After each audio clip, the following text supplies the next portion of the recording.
another kitchen sink microscopy. I am Casey Rochford, in case you didn't know, 3 seasons in. And we would love it if you would like and share and subscribe to the channel.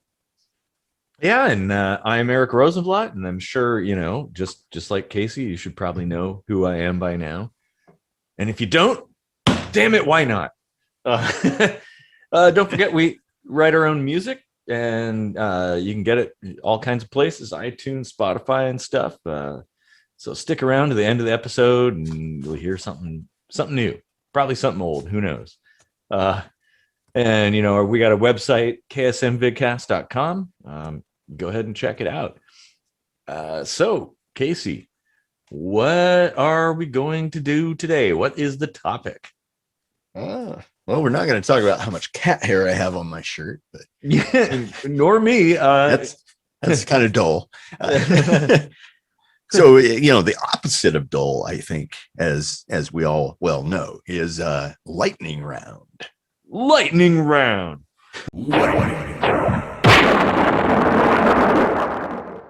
Hell yeah. Yes. That's it. All right. So for those who aren't in the know, where have you been, for one thing? But The way the lightning round works is we have, like roughly 9 major categories of things that we talk about. So we take one of those for 5 minutes each, and we trade off back and forth. Only one of us knows what the other is going to bring up. And so then on the last one, we both know. And maybe someday, we'll do a live stream and you guys can throw stuff at us and neither of us will know. How cool would that be? That'd be awesome. Yeah, cool. I definitely love these episodes. Editing them takes a bit of time, but I've kind of streamlined that process now, so it's not so bad. But our future employees will appreciate that. Yeah. You know who you are. So I guess I'll start it off with the category of philosophy. Philosophy. Oh, like on the shirt here. I need a pipe like. Oh, yeah. Shirts that you can get at ksmvidcast.com. Yeah. Yeah. So let me know when to start the timer and I will start it. And hike. Oh, missed that one. Okay. I said hike because we never really talk about sports. So I thought a philosophy question would be, what constitutes a sport? Yeah. That's a good question, because there's some things that you wouldn't consider to be a sport that are, like, they're bowling, even hunting, like billiards. Yeah. Because when I think of sport, I think like extreme athleticism, right? Like, you're running a marathon, you're running down in a field, kicking a ball or something like that, right? There's a lot of physical activity, but there's also a competition aspect too. Yeah, but then would maybe like a card game be a sport at that point? Well, that's the philosophical question, isn't it? Yeah, because they like televise games of pool, right? Mm-hmm. It's certainly and card not games. Yeah, and card games, yeah, and it's certainly not like physically taxing as an athletic sport, let's say, would be. Yeah. But it is competitive. It Mm-hmm. is entertaining. There are people who work really hard to be good at it. So I mean, it doesn't necessarily have to be like physical test of endurance, I suppose. Yeah, I guess so. I mean, and there's also esports as well, which I suppose kind of falls into the same classification. It's just like a virtual version of the same thing. Well, now they've got like arena spectators to watch people play video games. Yeah, like. Well, would a chess game be a sport then? Because it's usually chess is not considered a sport. I mean, if you're gonna call poker or even billiards a sport, I would say chess is. I mean, you're exerting yourself mentally like way more than you do in pool. Like totally, yeah. Absolutely. Well, and maybe it's like a lot of things. Maybe we need more than one descriptive term. Like maybe hard sports and soft sports, or something along those lines. And water sports. Oh wait, there's giggity. Yeah. Well, there's some other things that are physical and maybe competitive but aren't considered sports. Is kind of weird that how that goes. Like there isn't really, I don't know. And then you ask somebody what is a sport, and right, yeah, like, well, I mean, like gymnastics for example, that's like at the Olympics, but I mean, I don't know if I'd even consider that competitive because it's more art, right? Like, how do you grade that? Like, it's very subjective. It's like, oh, I liked how they moved, and yeah, and would it be a sport if it's only one contestant at a time, like one participant, like because like bowling, well, or gymnastics, right? Like that you don't have a whole team of gymnasts like gymnasizing against other gymnasts, right? Usually there's one person at a time, and they get graded, and then the scores are compared. And that doesn't feel like a sport to me. That's more like a role-playing game, like the old school ones where you'd take turns. Like nowadays with the stronger game engines and stuff, I think it's more real time and stuff. I don't know, I haven't really kept up with it, but in a way, I mean, it's a physical thing and it's a skill thing, but I wouldn't consider it. I think a sport would have to be a game to begin with, and a game to me involves a group of competitors, like either one-on-one or a team against another team or something. Yeah, and there's usually a goal, like get a ball to a place, or get yourself to a place first, or so yeah, I mean, well, like car racing, that's, you wouldn't call that like a physical endurance. I mean, some of them are like super long and you gotta like pee your pants and stuff, but like aside from that, like it's not like you have to jump really high or hit a ball really far or whatever. It's twitch skills basically. Yeah. So yeah, I mean, so it's really hard to draw a line on what sports are. It really is. And there are people who believe very strongly, they have strong feelings like, well, that's not a sport because it doesn't have a ball or something. Right.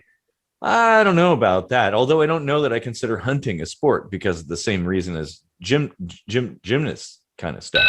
Right. Oh dang, that's time. That was more interesting than I thought it would be. Yeah, actually that was pretty good. Nice. Never thought we'd find a way to talk about sports. Being a couple of nerds. Yeah, first and last time. Well, I played sports here and there. I did too, casually. I like watching baseball. That's something that's me fun too. To go in person. It's and hockey. Hell yeah, hockey's cool. Yeah, fights and stuff, man. Oh, love it.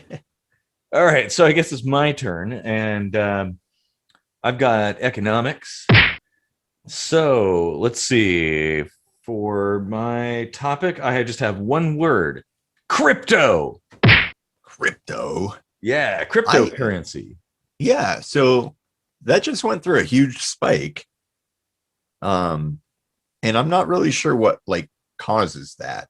In the crypto world, it's not like, it's not the same as stocks, right? Where you can like kind of like look at what a company's doing and like guesstimate what their future is going to be like and stuff like that. It's separate from that, but similar, right? Yeah, it is. And it does for the most part, most crypto being finite does have a supply and demand component. So if it's in demand, the price is going to go up and that kind of thing. How is it finite though? Because you can like mine it. So that means that there's like more coming to the surface. So yes, but the algorithms are built around the principle of a limited number of units. So like Bitcoin, there's only so many you can mine out of the system. and we're getting to the point where there's not many left, and it takes a vast amount of time to get more. So Bitcoin, for instance, is kind of like reaching the end. So it's like at its singularity, and it's kind of worthless now, huh? No. In fact, it's like to buy into. I mean, oh well, to mine, it's pointless. But to buy into, no, it's actually pretty good. Certainly, the price is very high. But actually, this is kind of why I brought this up. El Salvador recently made Bitcoin legal tender in that country, which is the thing that makes something actually usable. Like if you could pay taxes in it, if you could pay your official government bills, well, then basically you're good. Like it's usable for almost everything. And that means that businesses can accept it because they can pay their bills and stuff. And that's one of the things that's a problem with crypto in general, like in the US. But and I mean, I really want to talk about crypto as far as currency goes and not necessarily like as an investment. That's a whole separate thing, like right. Yeah. Fiat to things like that. I do have a quick question though. Like I've been watching it lately and even bought a little bit just to see where it goes or whatever.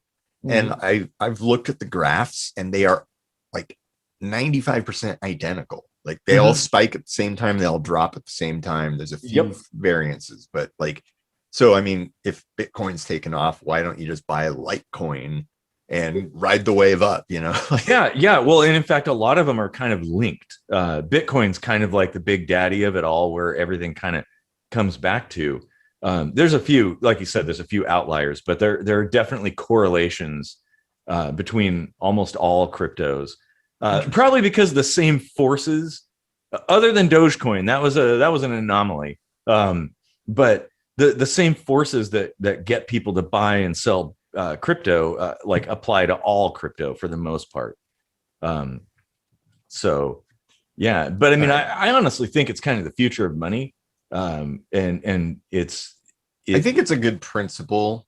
I don't think it's flawless, but I think it's a good direction to kind of take currency, because I mean, ultimately, I think the biggest problem with the economy in general, even in relation to currency, is the fact that it's so dorked up. We need to kind of reset everything. Yeah. Like there was a start to economy at some point. There was somebody who said, this is the price of this, and that's the value of that. Sure. Yeah. Trade change. So trade and barter has been going on forever, and it's just been refined over the years. But the biggest thing that the biggest appeal to me about crypto is there's no government involved. Like it's completely independent and it's driven by the market, and to me that's kind of appealing, because all these kind of wackadoodle people that want to control things can't control shit, and they're trying to ban it. They want you to like report it and stuff, because on one hand it's like you have to use US dollars in order to purchase it, or whatever government currency where you reside. But one way or another, you're using something that they do have right to tax, but it's in a purchase. So like, I don't necessarily think of it as capital gains necessarily in the same light, like even though it's very much like an investment. Yeah, it can be similar. But it's like to tax like the purchase. I mean, that would be considered a federal sales tax, which we don't have. Yeah. So exactly. I mean, that's the way I see it anyway. Yeah, oh man, yeah, we're gonna have to do a whole episode on this, because this is good, and I feel like we haven't even barely scratched the surface on that one. Oh yeah. This is definitely something that a lot of people are very interested in. Yes. So let's see. I guess we're on to public health and safety. Yeah. Okay. So, have you heard of cannabinoid hyperemesis syndrome? I was right with you up until you said, "Have you heard of?" Well, basically, it just means you smoke a bunch of pot and you throw up like uncontrollably and like scream in pain for hours or days. I have heard of that. Definitely. Yeah. So like, what do you think about, like, is it becoming a dangerous drug. Well, I mean, maybe if you have some reaction like that, certainly. And one of the I guess there's pros and cons to legalization. That when things are completely legal, then companies that manufacture marijuana or grow marijuana, they try to maximize the THC, and that has definitely changed over the years. Back in the day, yeah, back in the day, it was fairly mild, so you didn't have this like overwhelming THC level, and now it's pretty strong. And yeah, I mean, that would be like chewing off the end of your cigarette and just swallowing it. Like, yeah. Why would you do that? You're just going to puke and be miserable and maybe die. Like, yeah, exactly. Well, and I'm glad that, like, at least here in Washington State, the packaging for marijuana products has to list the proportions of THC and CBD and things like that. Mm-hmm. So you can kind of get a good sense of like, hey, do you want something really strong or something kind of mild? But 90% though, I mean, like when, natural stuff that humanity spent countless centuries smoking was more in the 3 or 4% range. Mm-hmm. Like, what's the point of 90%? Like, should there be a regulation on how much of the product can be THC? Because I mean, you can die from it. You have to take way more than anyone probably ever could, but that doesn't mean there isn't like a toxicity level where you become sick, Yeah, that's true. And I don't know that like a regulatory solution is the way. I mean, education would be nice, because I think, especially in an emerging market, with full legalization in Washington, people don't know a lot. They don't have a lot of experience. I mean, there's certainly people who do, but if this is your first time or you're kind of just getting started, like, you don't know, like, well, what do those numbers mean? You have no idea. There's no comparison. So, maybe educating people a little bit would be good. And labeling is important. I don't know. I mean, I don't think it's the worst thing in the world. It certainly, we're far better now that it's legal. Like, there were a lot of problems with the criminal side of that. And yeah.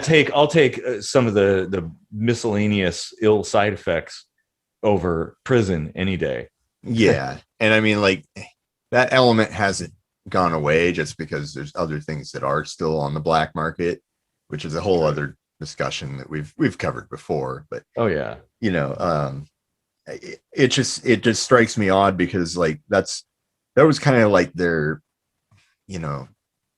one thing that they'd lean on, proponents for it is how safe it is. And now people are like being harmed. Yeah, and especially with the whole like vape craze, that where THC vape with vitamin E acetate caused a bunch of lung illness and stuff. Like, mm-hmm. Yeah, I mean, I don't think it's really that bad. Like, certainly the idea that it's totally safe is ridiculous. Like, nothing is safe, right? And things have varying values of risk. If it's safe, it's not fun. Yeah, exactly. Well, humans have been, like getting stoned for as long as we've existed, basically. That's kind of, that in fact might be the genesis of civilization, in fact.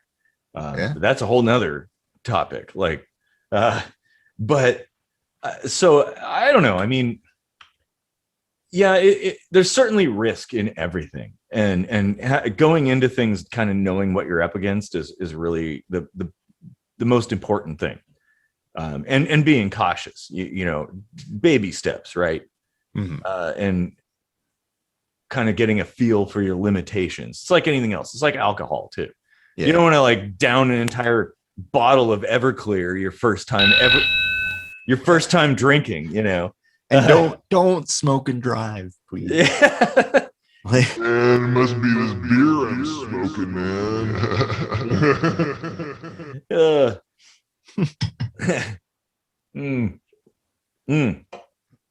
That's a good topic too, man. Every one of these things could turn into like a whole episode. Yeah. Awesome. Well, let's see here. So I guess it's on to me, and my category is religion. So hang on a second.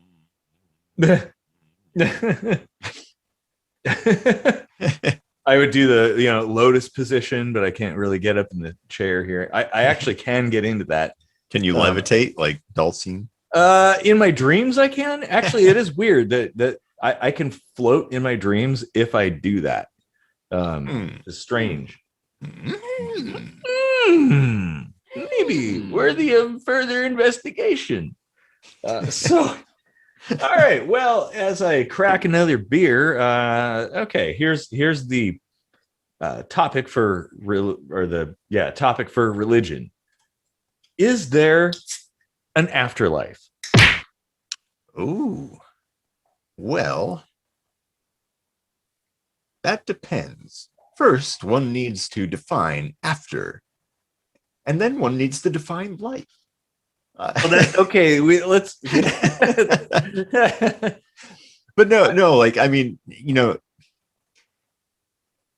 we have a consciousness, and when we die, we don't know if that consciousness shuts off. We don't know if it withers to nothing.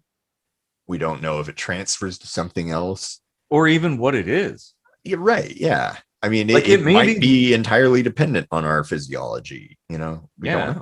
I'm kind of personally of the mind that it isn't part of our physiology.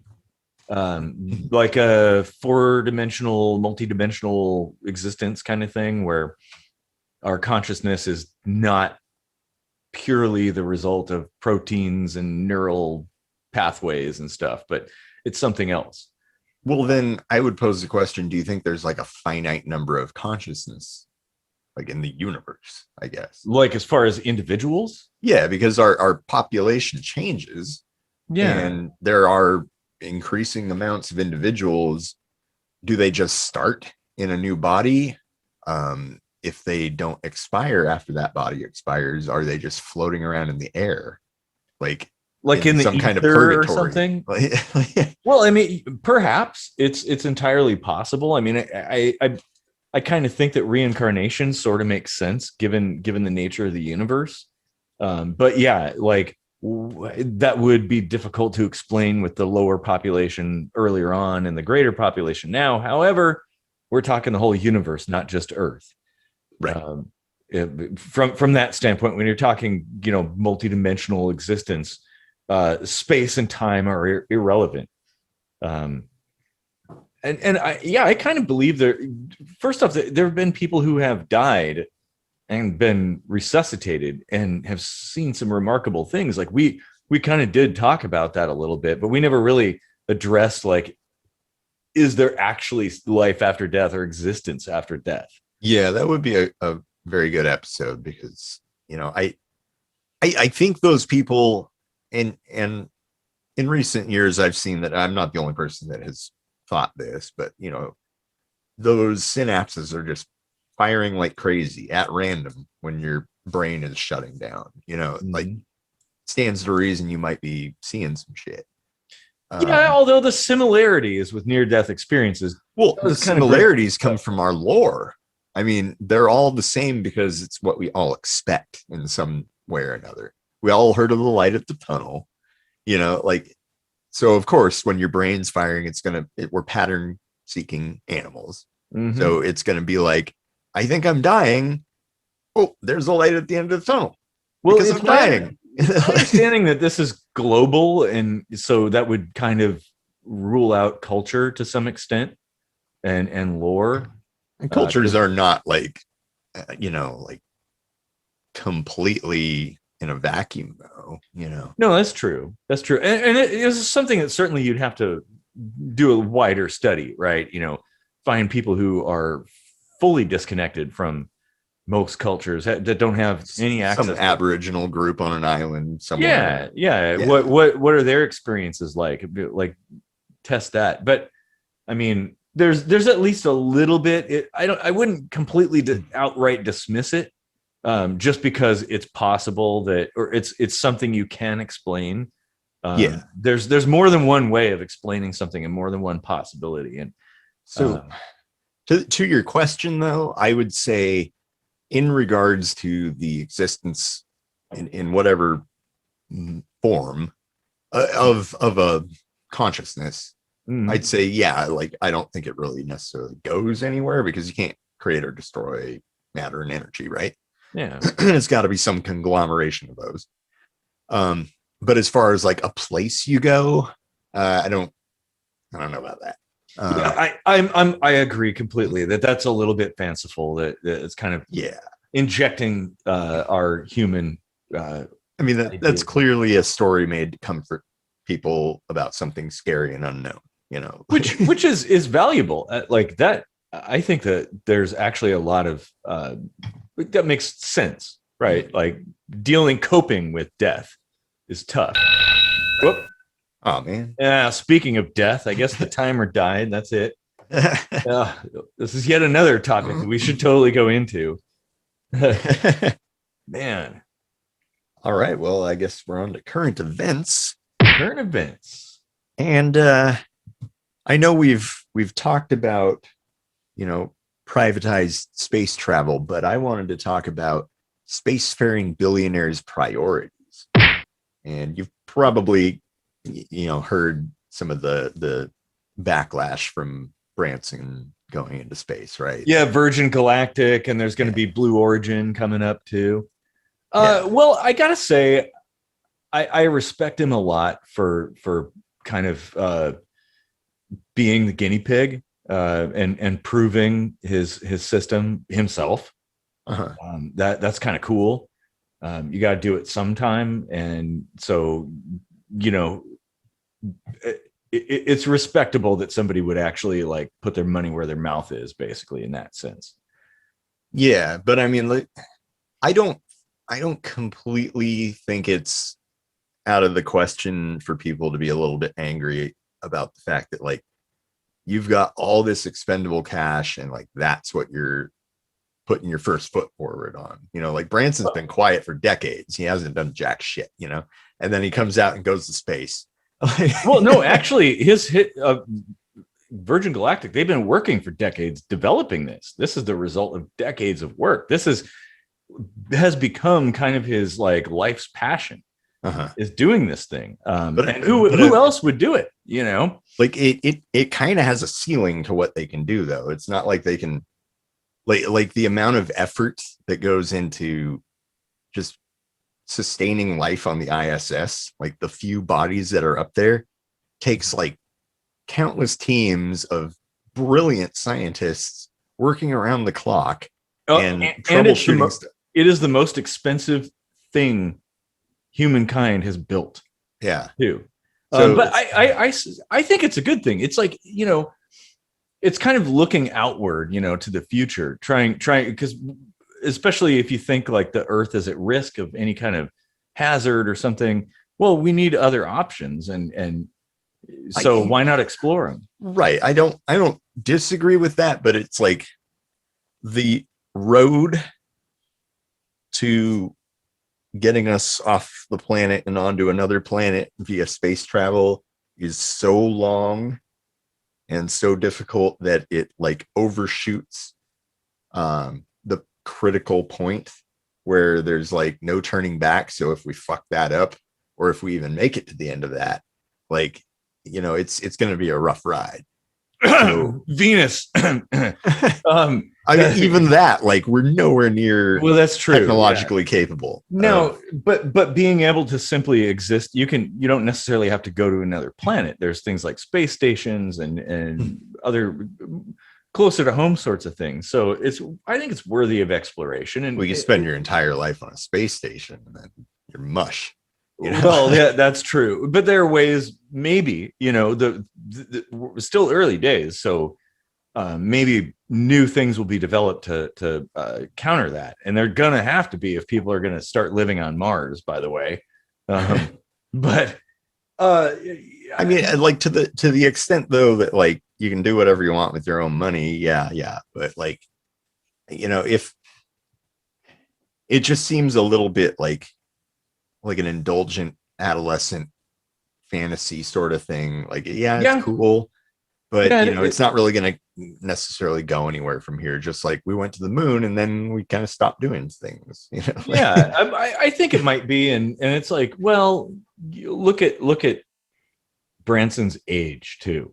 Okay. He's kind of getting towards twilight at this point, so why not do something extraordinary, right? Mm-hmm. And there's scientific value in that too. We learn something every time we do a new endeavor like this. So we're getting ever closer to understanding, to like a good all around understanding of space travel, and I think that's a good thing.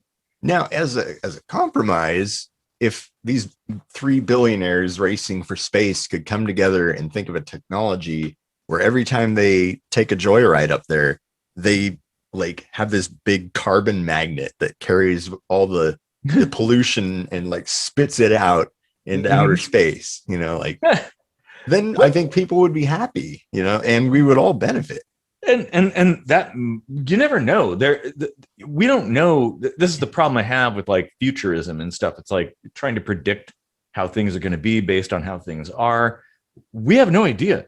Like these kinds of things yield completely novel stuff that no one could have foreseen. And so I think it's always worth it.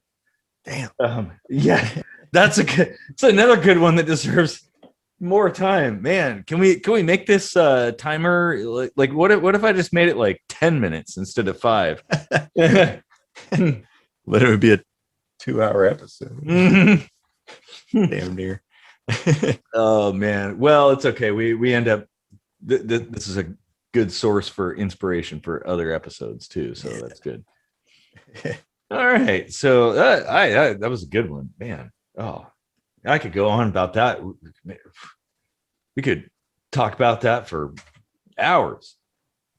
And if you want to see us talk about it for hours, subscribe to the channel. And we might do a live stream on that. Who knows? So, okay, it's my turn. And my category is tomfoolery. And oh yeah. So here's what I'd like to talk about.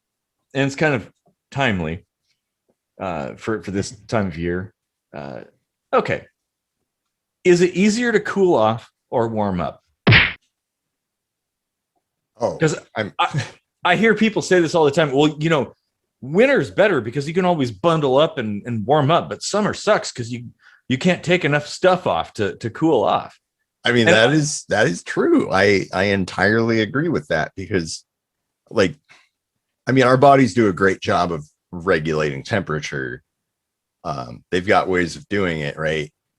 And both ways have like long-term ill effects, right? True. Like, if you're shivering too long, you enter into deeper stages of hypothermia. If you're sweating too much, you get dehydrated, get heat stroke, whatever.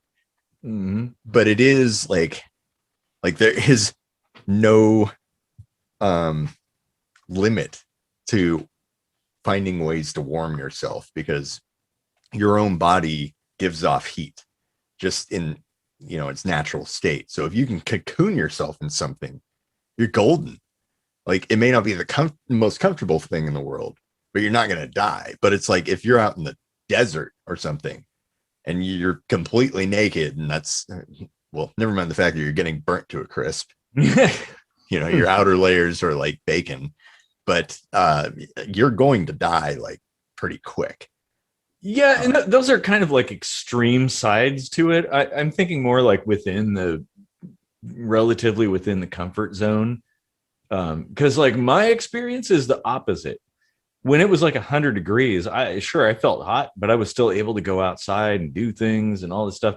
But for whatever reason, when it's cold out, if it's like 40 degrees or 30 degrees, my hands start turning purple and like I get cold and I'm cold. My extremities are cold all the time. It doesn't matter how many gloves I put on or how many coats.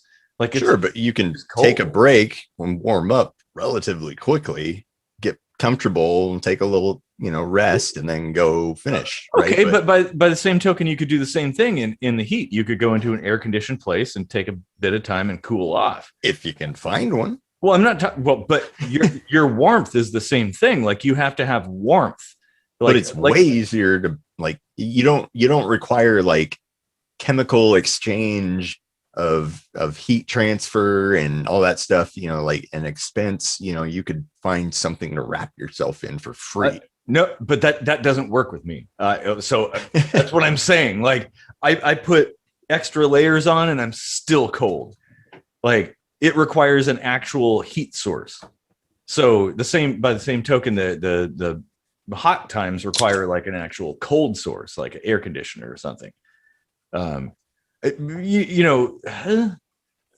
don't know. I mean, maybe it depends on individual physiology too. I think so. Like, you may have like slightly poor circulation or something like that. Slightly. I've noticed, I think this is an actual like physiological sex difference. I noticed that women tend to be a little bit more, sensitive to the cold. Like, wait a minute, what are you saying, man? They like to have it hot. Yeah. So do old people too, I guess. Am I old? Mm-hmm. Well, that makes sense because as you age, your homeostasis is, it takes a lot more effort to maintain. But I've had this same condition since I was a little kid. Like when I go out in the snow and play, like my hands would turn yellow, like and stuff like that. I cannot stand the cold. Give me global warming. Bring it. Come on. That could be a nerve issue, maybe. I think because I had things like that happen when I started to develop neuropathy. Like if I got slightly cold, these fingers would just turn yellow and completely lose feeling. Mm-hmm. But it would, like, the rest of my body would be just fine. Huh. Well, and I don't necessarily have the rest of everything being just fine. I'll get like internally cold and stuff. I think I chalk it down to the fact that I'm an alien. Like smartphones with touchscreens don't work. Like that's why I gotta have a BlackBerry, because I gotta have keys. I gotta have buttons to push. I think in both cases, a lot of it can be mental too. Like I've willed myself to be warm. I've willed myself to be slightly cooler. It's not perfect, but like there is like when you change your way of thinking, there is kind of a noticeable difference. True. If you're just complaining about how hot or cold it is, you're just gonna like sink into it. I guess I must be a bad Scandinavian. I'm more at home. Scandinavian. Yeah, I'm more at home in the desert than in the snow. So, all right. Okay. So, well, now we're on to conspiracy theories. All right. So, do you think the Earth is hollow? Ooh, man. Oh, hollow Earth theory. Well, the moon definitely is, but that's a whole different. I'll leave that alone. Isn't that it? Doesn't that there's this idea that like there's this hole in the Earth, like in Antarctica, that Hitler took his flying saucers into and stuff. Well, there was an explorer. I want to say his name was like Admiral Byrd or something like that, or some simple name, that was like flying over the Arctic, the North Pole area or something, and saw like something fly out of the ground or something. Huh. I think that was, so I think that's kind of where it like sort of started, becoming an idea that it was an actual thing that may or may not have come after Jules Verne wrote Journey to the Center of the Earth. I was going to say, I think that might have started the idea. Right. Or that book was based on some rumors that were going around at the time that just happened to be turned into a book or something. Yeah. Which is an interesting theory. It is. And I wouldn't rule it out. I think certainly there's caves and tunnels and void spaces throughout the Earth. I don't know. I mean, we've scientifically tested things, seismic readings and stuff that pretty conclusively show that there's something solid in the middle of the earth, but it doesn't. I mean, maybe it's like a sponge, right? There could be hollow spaces all over the place. So maybe it's not like just a big open space with like its own sun in the middle. Well, I'm not a physics expert, but from what I know about just like, I mean, we did do a lot of studying about how physics in space works. Mm-hmm. And I feel like the size of the Earth, or the size of any rocky planet for that matter, pick any one. I feel like it would just kind of crumble and collapse in on itself if it didn't have some substantial mass to it. And we can empirically tell that it's like really freaking warm at the core. Mm-hmm. I mean, volcanoes. Hello. Well, so there's a sun down there. Well, I mean, if there was, then we would just be like pulled into it and burned up, right? Well, if it was a little sun. Because I mean, the curvature is a supportive structure. If you have like a shell, basically like an egg, it's pretty sturdy against crushing forces. So I don't know that it would necessarily just implode, especially if there's kind of like a foamy honeycomb structure. Me want honeycomb. If there's a honeycomb structure kind of like throughout, kind of supporting things a little bit, and maybe, we haven't been that far down through the crust. Actually, have we drilled down to the mantle yet? Are you saying that's where bees come from? Yeah. Bees come from the center of the earth. Yeah. I mean, it's nothing but honey in there. Yeah. I think as far as I'm concerned, given the gravitational pull of the earth and everything, there's certainly enough mass to explain there's mostly solid. It's mostly solid inside. Yeah.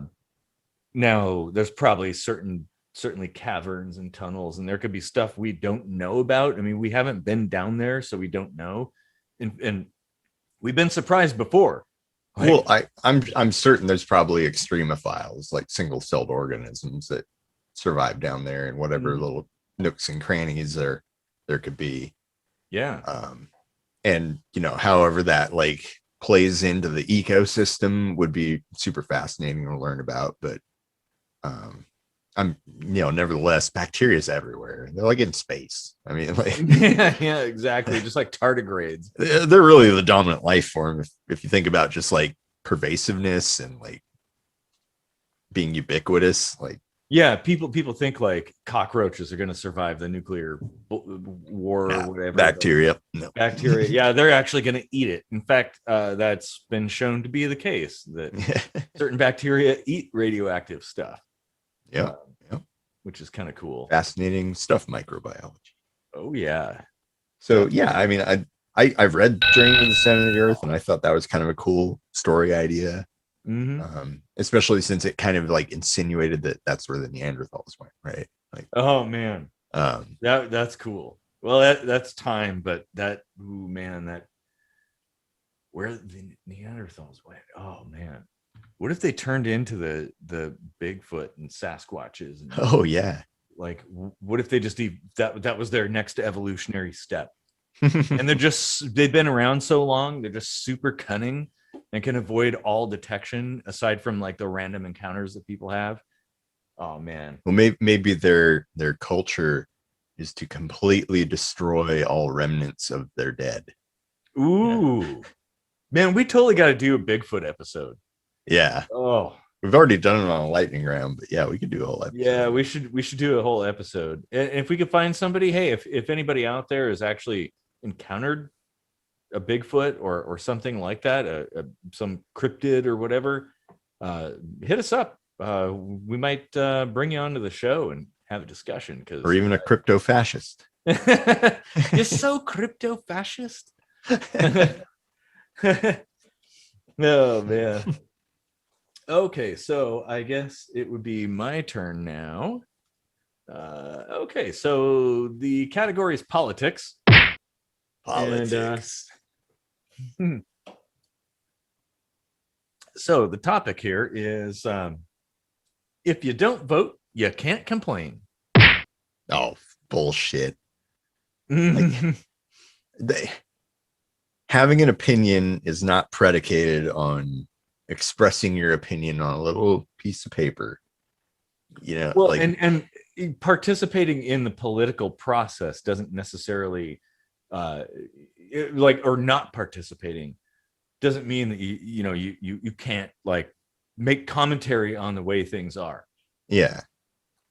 I would sooner say if you voted, you can't be pissed off because you took you put your voice out there, you said what you wanted, and you lost. Suck it up, Buttercup. You can't be pissed off. No, that's true, because if you have faith in the political system that's the way things operate, and you play the game, you got to play by the rules, so you accept the outcome. Yeah, right. But you can't convince me there's only two ways to do things. Yes. And if both ways are shitty, like, I'm gonna be pissed whatever happens, and you can't tell me jack shit whether I voted or not. Yeah, exactly. Well, and if you have if you're not a D or an R, the chances of you affecting any kind of political change is basically nil. I mean, occasionally there's third-party candidates that do kind of get into the system, but it doesn't really make any difference. So, like, people, anybody that isn't a red or a blue team player is going to feel disenfranchised. So, yeah, I don't know. There's so many voting myths. They all piss me off. Like, yeah, exactly. I mean, I think it's valuable. Like, there's certainly something to be said for, like, participating in your culture's way of doing things, right? Like, that's okay. But that doesn't mean you can't speak your mind. right. You don't, like that'd be like saying, well, if you're not an engineer, you shouldn't bitch about the state of the roads.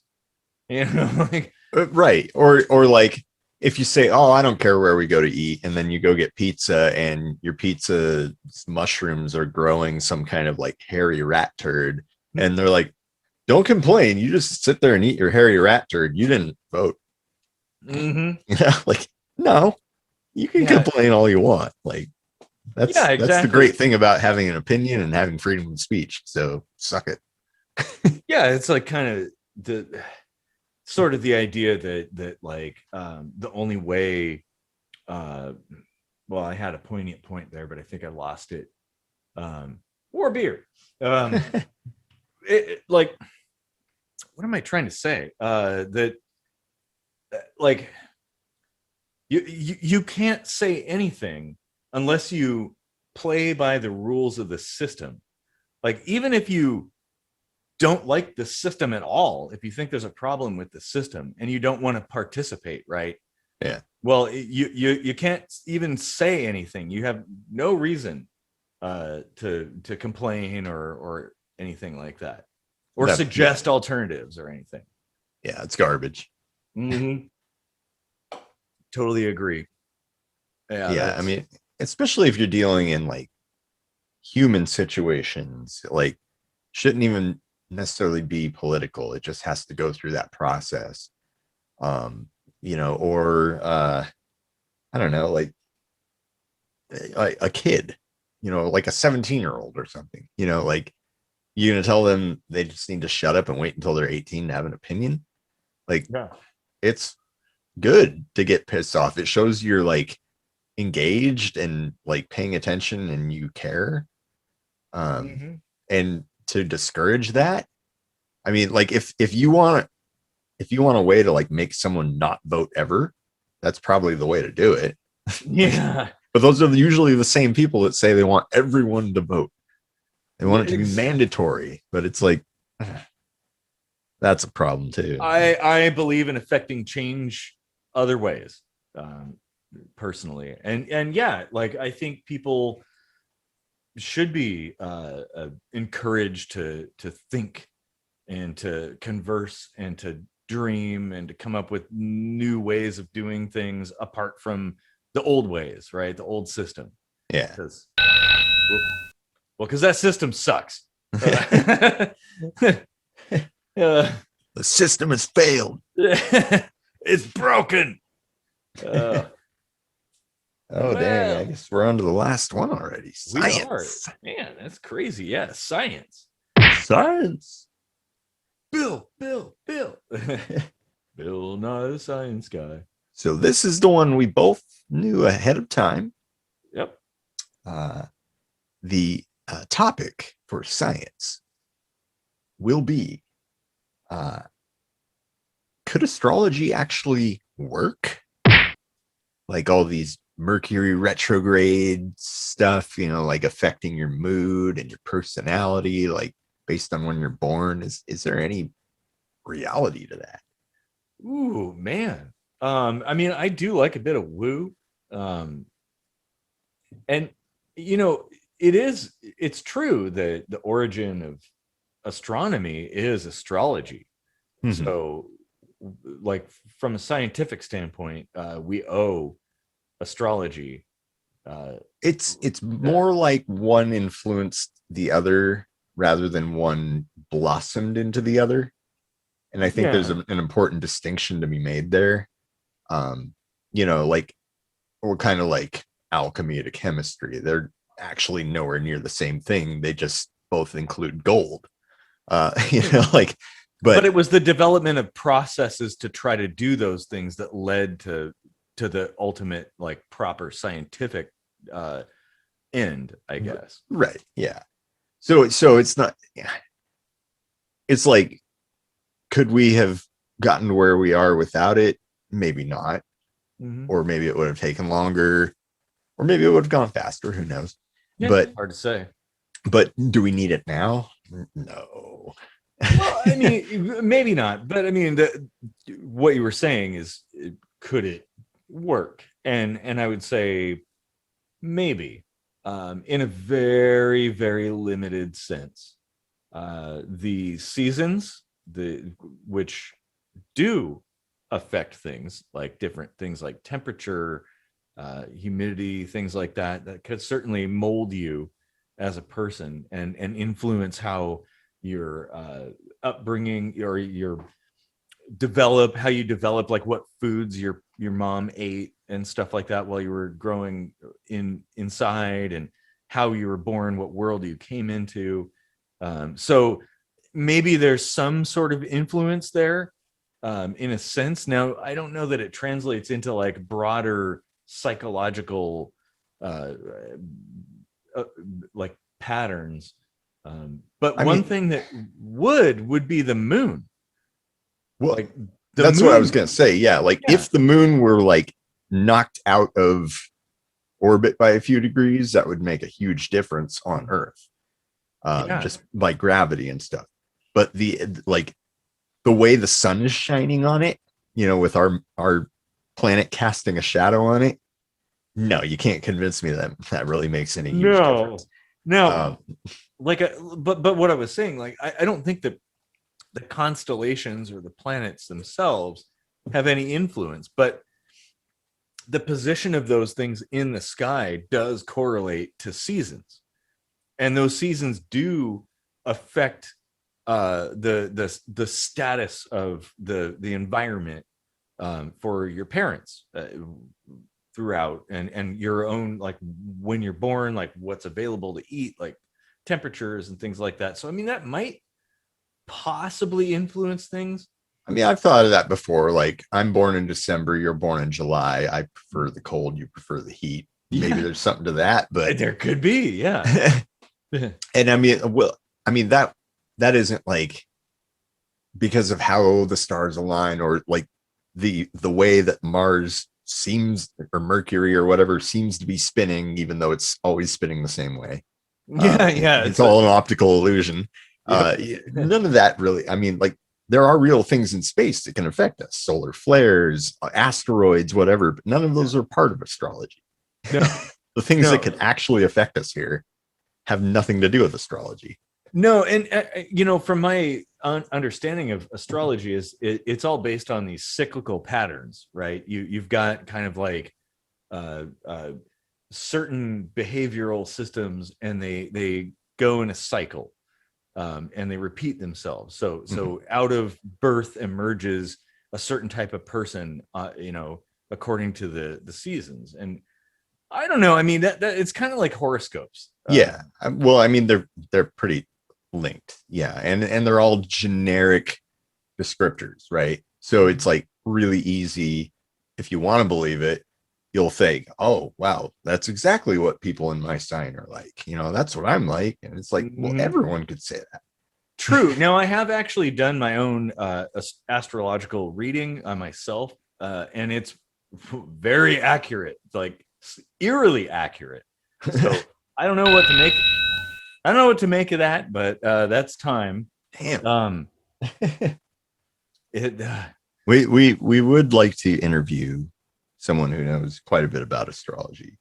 Yes, definitely. If you can craft a scientific based argument, that would be even better.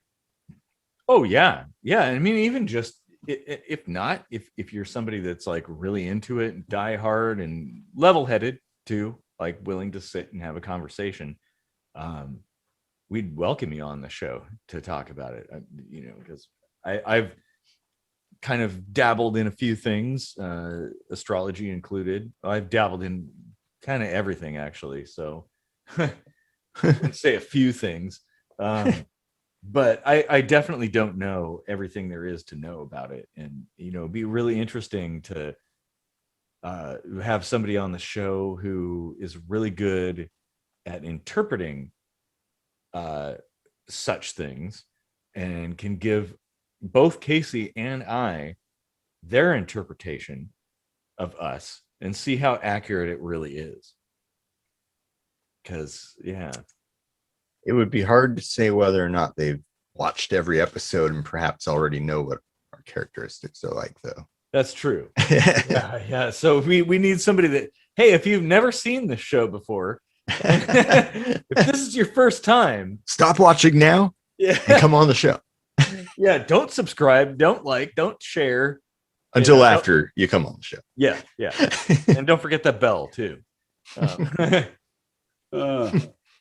Yeah, no, I think that would be a really good conversation because, it's right up our alley. It's a little bit of woo, a little bit of science, and finding where they meet in the middle. Yeah. Oh man, yeah, that'd be good.